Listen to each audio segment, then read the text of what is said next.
Dedicada à ciência e aos estudos da arte e da cultura dos povos indígenas brasileiros, Heloísa Alberto Torres foi uma mulher à frente do seu tempo, que deixou um legado para as ciências sociais. Ela nasceu em 17 de setembro de 1895, no Rio de Janeiro, e nos deixou há 44 anos, em 23 de fevereiro de 1977. Heloísa viveu seus últimos anos nesta casa em Itaboraí, que abrigou a sua imensa e importante biblioteca, parte de um acervo de valor inestimável. Destacam-se as cartas, manuscritos e pesquisas, atualmente em fase de restauração e digitalização no Museu de Astronomia e Ciências Afins.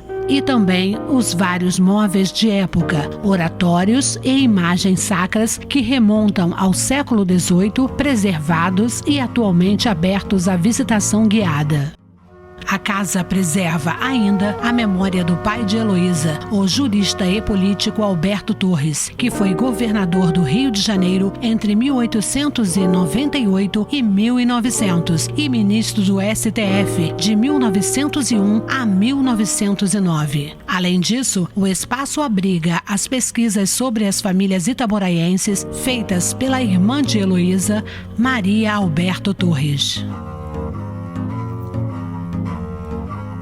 Esta casa é um dos prédios que fazem parte do Centro Histórico de Itaboraí. Heloísa e Maria Alberto Torres adquiriram o prédio em 1963 e o reformaram, restaurando suas características originais como um sobrado representativo da arquitetura urbana brasileira do início do século XIX. Elas mudaram-se para a casa já com a intenção de transformá-lo em um centro cultural. O prédio e seu acervo foram doados ao IPHAN, Instituto do Patrimônio Histórico e Artístico Nacional, ainda em vida, pela antropóloga, e o local tornou-se um centro de difusão cultural.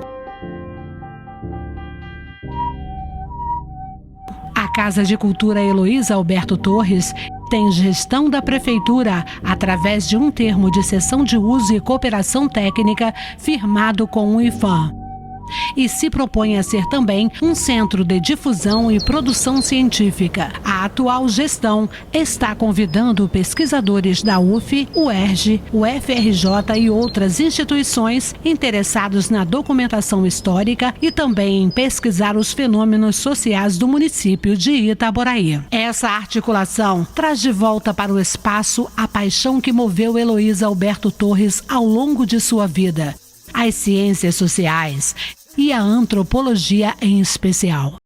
Heloísa era reconhecida internacionalmente pelo estudo de cerâmicas marajoaras. Ela foi a primeira mulher diretora do Museu Nacional entre 1937 e 1955, num tempo em que o preconceito em relação às mulheres era ainda maior. Além disso, foi atuante no Conselho Nacional de Proteção ao Índio, do qual foi uma das fundadoras e chegou a presidir, participando decisivamente da criação do Parque Nacional do Xingu.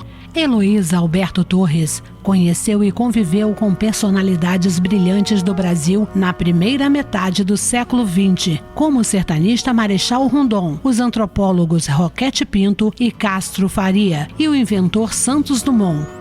Também se relacionou com expoentes da ciência mundial, como o antropólogo francês Claude Lévi-Strauss, fundador da antropologia estruturalista, e a cientista Marie Curie, que foi a primeira mulher a ganhar o Prêmio Nobel 2 vezes.